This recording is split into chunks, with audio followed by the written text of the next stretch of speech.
Oi, gente, tudo bem? Eu sou a Ana Júlia, muito prazer, pra quem não me conhece. Eu sou psicóloga e hoje a gente vai falar sobre apego, sobre como você tem se apegado aí ao seu parceiro, à sua parceira, e sobre essa história de ai, mas será que isso é uma insegurança minha? Ai, mas será que isso é porque eu devia ser mais autossuficiente, eu devia ser mais independente?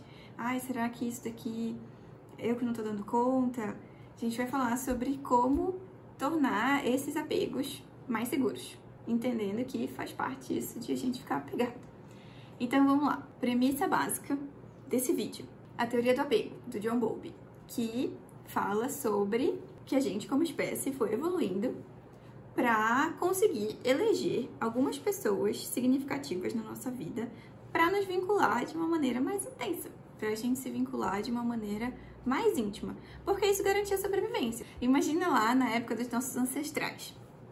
Se eles iam explorar um lugar novo, se eles iam caçar, eles precisavam contar com indivíduos próximos para que no momento de perigo, no momento de ameaça, eles se sentissem seguros, eles pudessem ter alguém que ia ajudar eles.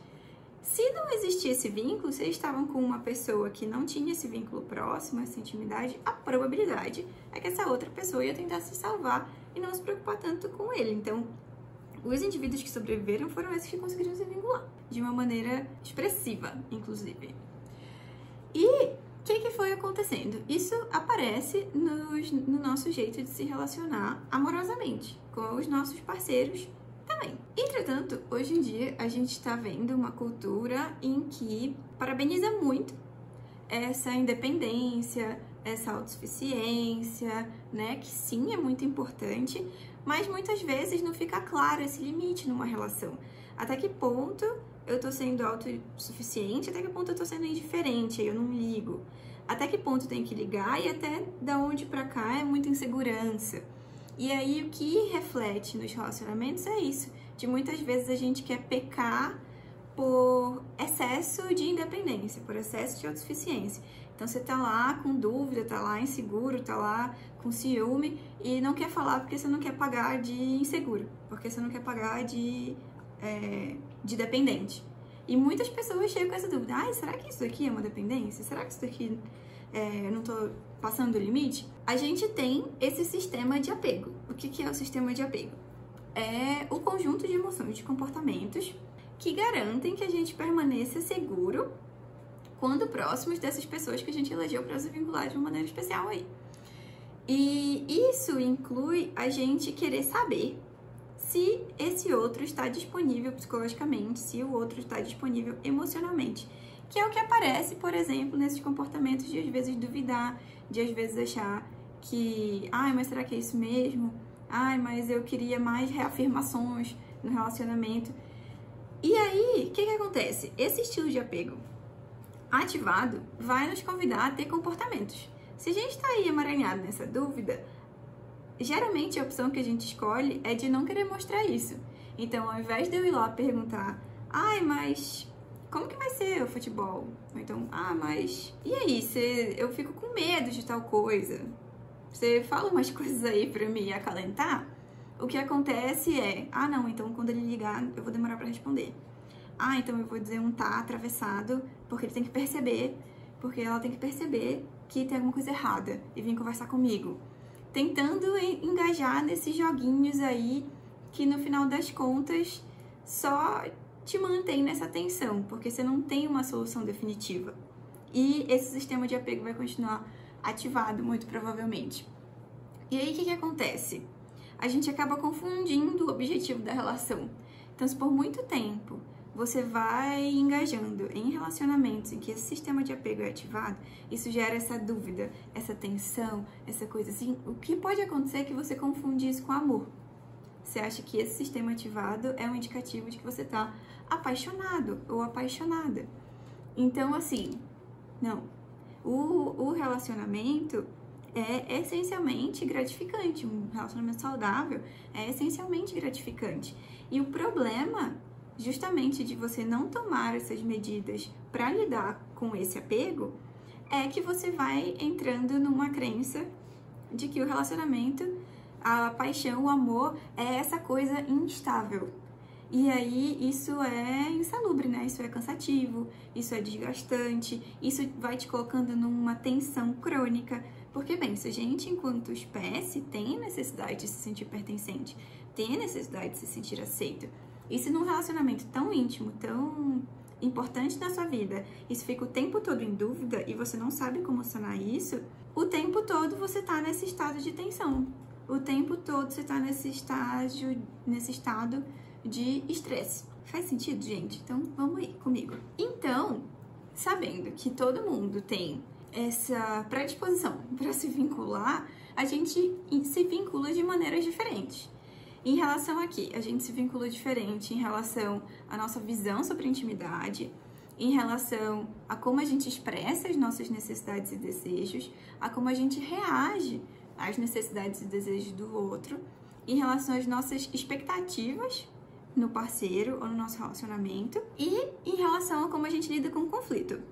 Então, esses são os pontos que você vai estar mais atento quando você for tentar resolver essas coisas de maneira assertiva.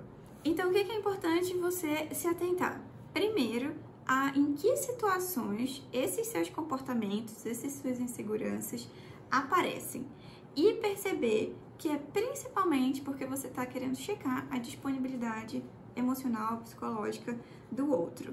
E, gente, checar a disponibilidade não ofende, não precisa ser uma briga, até porque quanto mais efetivamente vocês conseguirem ir sanando essas dúvidas um do outro, mais efetivamente, inclusive, vocês vão conseguir ser independentes, porque a sua atenção vai estar focada para outra coisa. E você não vai precisar ficar focando nisso, lembra da atenção que isso gera? Então, pressupostos que é importante você partir. Se você está numa relação, a outra pessoa tem uma vontade, um desejo mínimo de manter essa relação e também de sanar algumas das suas necessidades.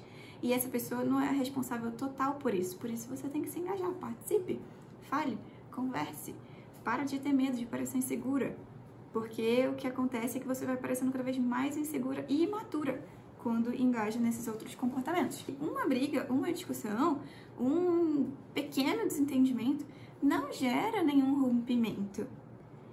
O rompimento, a separação, é o estopim de algo que vem acontecendo.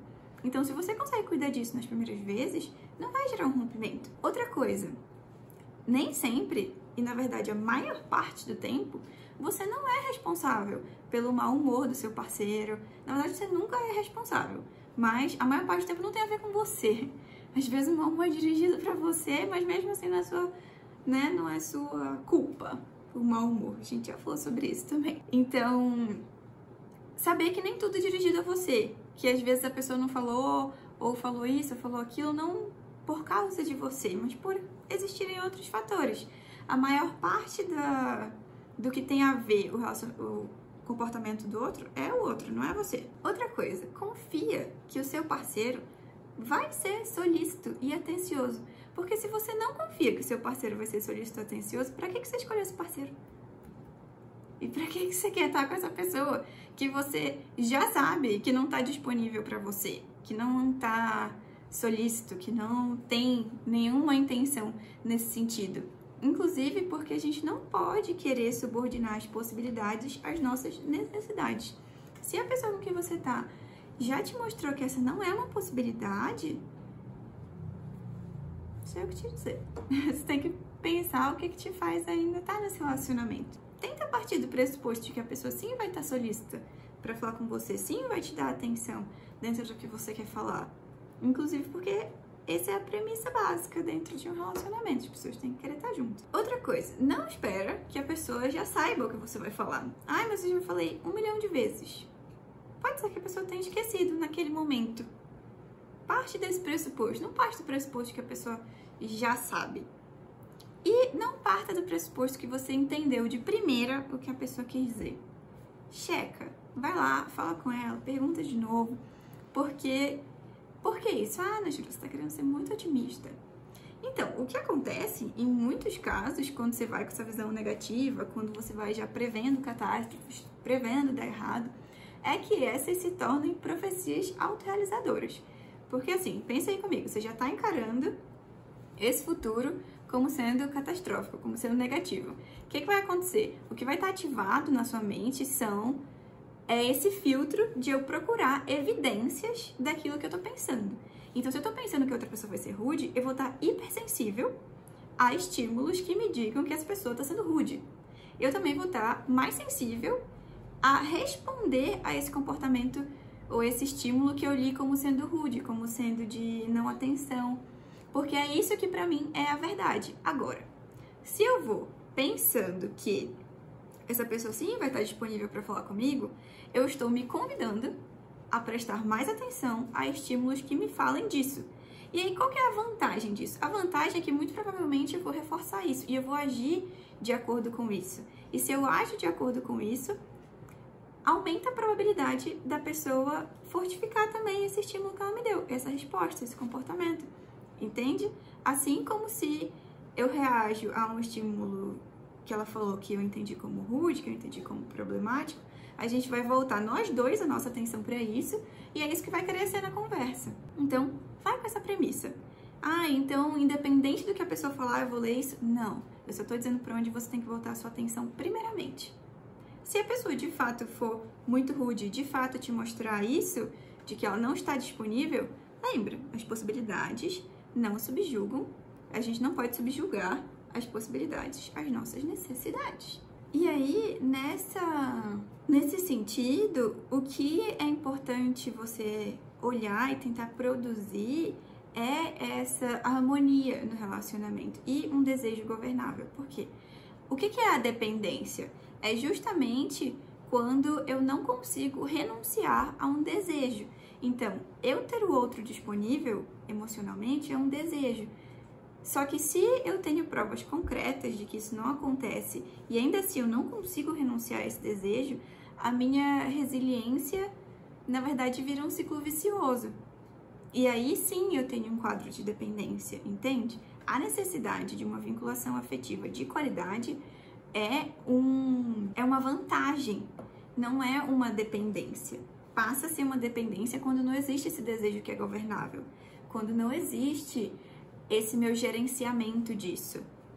Então, você vai percebendo que esse amor, que essa paixão, ela só se justifica quando isso acontece de uma maneira honesta, quando isso acontece de uma maneira respeitosa, quando isso acontece de uma maneira livre, quando você sim tem essas necessidades, tem esses desejos, mas você não é subjugada por elas. Amar, porque eu amo muito essa pessoa, isso não é a cura de todos os males. É sim importante avaliar a disponibilidade do outro. E é sim importante eu saber que eu posso contar com a disponibilidade do outro. Porque lembra, o relacionamento é essencialmente gratificante. Nesse sentido, é importante você, a partir dessas premissas que eu falei, conseguir quebrar essa crença de que qualquer dúvida, qualquer coisa é uma insegurança. É uma insegurança se isso é demasiado, se isso é fora do contexto. Se pergunta se tem outras pessoas que sentiriam isso também. Se pergunta que evidências você tem de que essa é uma dúvida, que é cabível ou que não. Não parte do pressuposto de que nunca você pode duvidar, de que nunca você pode se sentir inseguro. Porque lembra, é importante você saber que o outro está disponível. É importante você saber confiar nessa ligação. E para isso a gente precisa checar. Mas o tempo todo? O tempo todo não. Mas eventualmente sim. De vez em quando, sim. E lembra que o seu parceiro tem as mesmas necessidades que você. Então isso pode aparecer também na conversa. Como um cuidado com o bem-estar do outro. Porque, imagina, tem até num livro, ele conta sobre um programa de TV, um reality, que tinha um casal, que era tipo, o casal, assim, duas pessoas muito bonitas, confiantes, eles iam fazer uma prova de pular de bungee jump, uma coisa assim. E aí, pra passar nessa prova, era uma competição entre casais. Essa menina queria segurar na mão do namorado dela, pra ela se sentir segura e eles conseguirem pular juntos. E ele tava agoniado com isso e não queria segurar na mão dela, porque ele ficava tipo, não precisa. Mas que... E ela não pedia, ela ficava tentando pegar e ele ficava tentando tirar. E se ela só virasse... E aí, nisso, perderam o tempo da prova e eles não ganharam o reality. Se ela tivesse conseguido virar pra ele e dizer, cara, segura na minha mão que isso vai fazer eu me sentir mais segura e vamos aí. E a pessoa tivesse disponível também para atender essa necessidade dela, o que ia acontecer era que, ao invés de eles ficarem mais dependentes, ia abrir a possibilidade deles explorarem outra coisa e desenvolver a independência. No caso do reality, era eles conseguirem pular de bungee jump, de segurar na mão e pular. E isso acontece na comunicação. É quando sim você pergunta, ai, não me leva mal, confio em você e tal, mas às vezes eu preciso de algumas reafirmações. Mas às vezes eu preciso ouvir certas coisas, às vezes eu preciso de demonstração tal e tal, e aí para isso você tem que saber onde que você observa isso, em que comportamentos, em que circunstâncias, para tornar isso um pedido, entendendo que isso vai, inclusive, te liberar para seguir o seu caminho aí, sozinha, independente, quando você lembra da criança lá na loja, quando você vê que seu parceiro tá por ali, ele pode não estar presente fisicamente, mas você tem a sensação de disponibilidade, e isso muitas vezes é o suficiente para te liberar dessa tensão e você conseguir focar em outras coisas e não ficar nesse estresse, nessa coisa que parece que a gente mais briga do que fica bem, nessa coisa de uma dúvida o tempo todo. É muito mais digno você conseguir pedir uma reafirmação que você está precisando do que você ficar nesses joguinhos pagando de imatura, na verdade. E não de, eu sou independente, eu não ligo. Isso é coisa de criança. Então, sempre que você for deixar de falar alguma coisa pra tentar, através de sarcasmo, através de diquinhas, mostrar isso, você tá dentro de um apego inseguro, às vezes ansioso, às vezes evitante. No próximo vídeo eu vou entrar em mais detalhes sobre todos esses estilos de apego, mas eu queria que desde já você tivesse isso em mente. E parar de ficar se colocando à prova o tempo todo. Não tá em jogo o tempo todo o quão independente você é, o quão autossuficiente você é. Primeiro que nem existe história de autossuficiente. Até aquele cara Na Natureza Selvagem, no final, falou que felicidade é real quando compartilhada. Então assim, para de romantizar essa solidão, essa autossuficiência absoluta. Não tem uma autossuficiência absoluta. Você vai precisar, sim, de reafirmação. E isso não fala nada de você, isso fala da nossa evolução, inclusive. Então, let it go, que aí você vai ser mais ainda independente, não menos, tá? Isso não é você se submeter ao outro, ou, porque eu preciso dele. É um desejo renunciável, tá bom? E então, ficamos por aqui hoje.